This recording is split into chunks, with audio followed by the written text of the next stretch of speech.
Hi viewers, ഞാൻ നിങ്ങളുടെ പൗർണമി. നമ്മൾ പ്രഗ്നൻ്റായി കഴിയുമ്പോൾ തന്നെ പലരും പറയില്ലേ, ഇത് കണ്ടാൽ അറിയാം ഇത് ആൺകുട്ടിയാണ്, അല്ല ഇത് പെൺകുട്ടി തന്നെയാണ്, അങ്ങനെ പല കാര്യങ്ങളും പറയില്ലേ.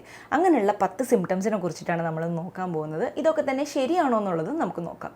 ഇതിൽ ആദ്യത്തെ ഒരു കാര്യം എന്ന് വെച്ചാൽ, പലരും ഇപ്പോൾ ഈ ഒരു ജനറേഷനിൽ വളരെ കോൺഫിഡൻ്റ് ആയിട്ട് പറയുന്നൊരു കാര്യം, സ്കാൻ റിപ്പോർട്ട് കണ്ടാൽ അറിയാം കുട്ടി ആണാണോ പെണ്ണാണോ എന്നുള്ളത്. കുട്ടിയുടെ ഹാർട്ട് റേറ്റ് 140യോ അതിൽ താഴെയോ ആണെങ്കിൽ ഉറപ്പിക്കാം അത് ആൺകുട്ടി തന്നെയാണെന്നുള്ളത്.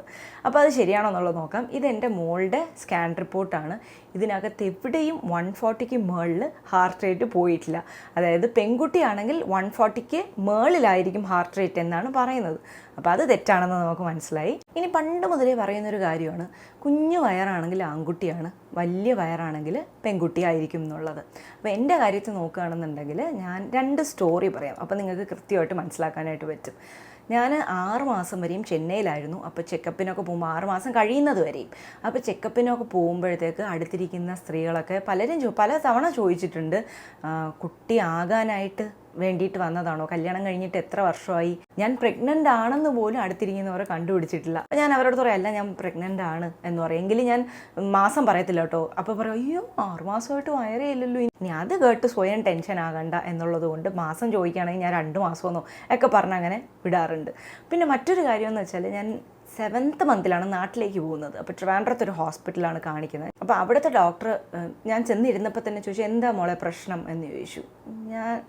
ഞാൻ ഇങ്ങനെ താഴോട്ട് നോക്കുമോ, അയ്യോ എൻ്റെ വയറ് കണ്ടില്ലേ, വയറില്ല സത്യം പറഞ്ഞാൽ കാണാനായിട്ട്. ആ ഡോക്ടർ എൻ്റെ റിപ്പോർട്ട് പോലും നോക്കിയില്ല. അടുത്തിരിക്കുന്ന ഡോക്ടറോട് പറഞ്ഞു, ഡോക്ടറെ ഈ പേഷ്യൻറ്റിനെ ഒന്ന് നോക്കൂ, ഈ കുട്ടി പ്രഗ്നൻ്റ് ആണെന്ന് പറയുന്നു, അത് ശരിയാണോ എന്നൊന്ന് നോക്കൂ എന്ന് പറഞ്ഞിട്ട് അവിടെയുള്ള ബെഡിൽ കിടക്കാൻ പറഞ്ഞു. അപ്പോൾ അതായിരുന്നു എൻ്റെ അവസ്ഥ. എൻ്റെ പെൺകുട്ടിക്ക് വയറില്ലായിരുന്നു. സാരി ഉടുക്കുമ്പോൾ പിന്നെയും അറിയാം ഒരിച്ചിരി വയറുള്ളതായിട്ട്, അല്ലെങ്കിൽ അതുമില്ല. 8th മന്തിൻ്റെ അവസാനം കഴിഞ്ഞപ്പോഴത്തേക്ക് പെട്ടെന്ന് കയറി അങ്ങ് വയറ് വെച്ചു. പെട്ടെന്നെന്ന് വെച്ചാൽ ബലൂൺ വീർത്തതുപോലെ അങ്ങ് ഭയങ്കരമായിട്ട് വയറ് വെച്ചു. പിന്നെ അങ്ങോട്ട് ശരിയാണ് ആ പറയുന്നത്, എനിക്ക് വലിയ വയറായിരുന്നു, ഉരുണ്ട വയറായിരുന്നു. അത് കഴിഞ്ഞ് പറയുന്നൊരു കാര്യം എന്ന് വെച്ചാൽ, ആൺകുട്ടിയാണെങ്കിൽ നമ്മളുടെ സ്കിന്നൊക്കെ ഭയങ്കര ഡ്രൈ ആയി ഭയങ്കര പിഗ്മെൻറ്റഡ് ആകും, കാണാൻ കൊള്ളാതാകും എന്ന് പറയും. പെൺകുട്ടിയാണെങ്കിൽ നല്ലോണം ഗ്ലോ ആകും, സ്കിന്നൊക്കെ ഭംഗി വയ്ക്കും എന്നൊക്കെ പറയും. അത് എൻ്റെ കാര്യത്തിൽ ശരിയാണ്. ഞാൻ ഭംഗിയൊന്നും വെച്ചില്ല, എങ്ങനെയായിരുന്നു അങ്ങനെ തന്നെയായിരുന്നു. പക്ഷേ എൻ്റെ സ്കിന്നിൽ പിഗ്മെൻറ്റേഷൻസ് ഒക്കെ കുറഞ്ഞ് സ്കിന്നൊക്കെ ഭയങ്കര ഗ്ലോ ആകാനായിട്ട് തുടങ്ങി. അതെങ്ങനെ പറയാമെന്ന് വെച്ചാൽ, നമ്മൾ ഈ സ്കിൻ കെയർ റുട്ടീനൊക്കെ കൃത്യമായിട്ട് ചെയ്യുന്ന ആൾക്കാരുടെ സ്കിൻ കണ്ടാൽ അറിയത്തില്ലേ, ഏതാണ്ട് അതേപോലെയായിരുന്നു. പക്ഷേ ഞാൻ തിരിഞ്ഞുപോലും നോക്കുന്നില്ലായിരുന്നു എൻ്റെ കാര്യം അതിനുള്ള ആരോഗ്യമില്ല. അപ്പം ഞാൻ അവസാനമൊക്കെ ഒട്ടും ശ്രദ്ധിക്കുന്നില്ലായിരുന്നു, ഫേസ് വാഷ് ചെയ്യുന്നത് പോലും ശരിക്കുണ്ടായിരുന്നില്ല. അപ്പോൾ അങ്ങനൊരു സിറ്റുവേഷനിലും നല്ലൊരു ഗ്ലോ എനിക്കുണ്ടായിരുന്നു. അപ്പോൾ ഇതെനിക്ക് ശരിയാണ്. ഇനി അടുത്ത കാര്യം എന്താണെന്ന് വെച്ചാൽ, ആൺകുട്ടിയാണെങ്കിൽ നല്ല ഹെയർ ഗ്രോത്ത് ഉണ്ടാകും, പെൺകുട്ടിയാണെങ്കിൽ മുടി ഡ്രൈ ആകും എന്ന് കേട്ടിട്ടുണ്ട്. പക്ഷെ എൻ്റെ കാര്യത്തിൽ മുടിയിൽ വലിയ വ്യത്യാസമൊന്നും വന്നില്ല.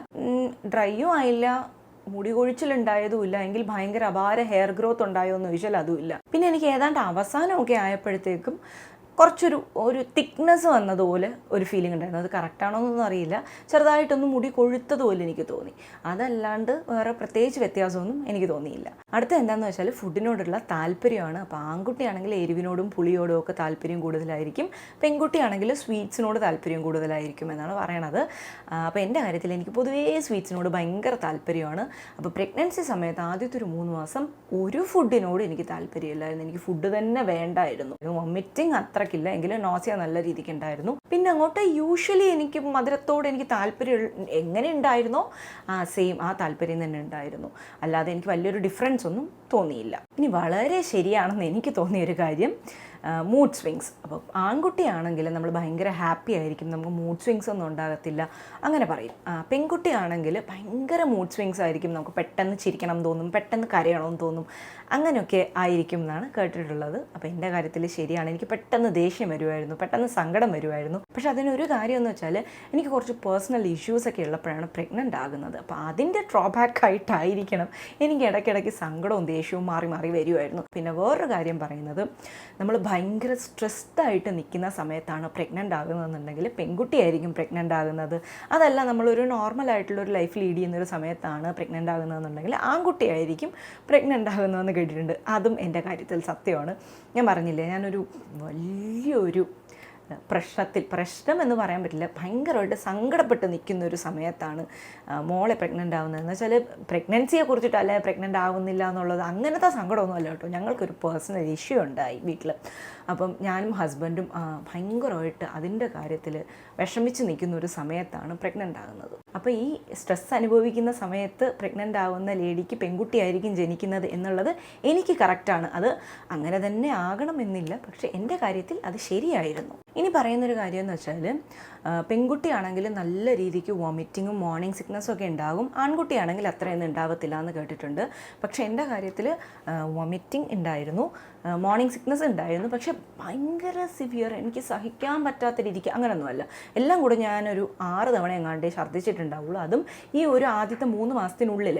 എനിക്ക് അവസാനത്തെ മാസം മോർണിംഗ് സിക്നസ് ഉണ്ടായില്ല. അത് കഴിഞ്ഞിട്ട് ഒരു പ്രശ്നം ഉണ്ടായിരുന്നില്ല. ഈ 3-ാമത്തെ മാസം കഴിഞ്ഞിട്ട് ഞാൻ നല്ല രീതിക്ക് ഫുഡൊക്കെ കഴിക്കുന്നുണ്ടായിരുന്നു. ആദ്യത്തെ ഒരു 3 മാസം എനിക്ക് ഫുഡിനോട് താല്പര്യമില്ലായിരുന്നു, ഞാൻ പറഞ്ഞിരുന്നല്ലോ. പിന്നെ പറയുന്നൊരു കാര്യം, കുട്ടി പെൺകുട്ടിയാണെങ്കിൽ യൂറിൻ്റെ കളറ് ഭയങ്കര ലൈറ്റായിരിക്കും, ആൺകുട്ടിയാണെങ്കിൽ ഡാർക്ക് കളറിലായിരിക്കും യൂറിൻ വരുന്നതെന്ന് പറയും. നമ്മൾ കഴിക്കുന്ന മരുന്നിൻ്റെയും നമ്മൾ കുടിക്കുന്ന വെള്ളത്തിൻ്റെ അളവൊക്കെ അനുസരിച്ചിട്ടാണ് യൂറിൻ്റെ കളറ് വേരി ആകുന്നത്.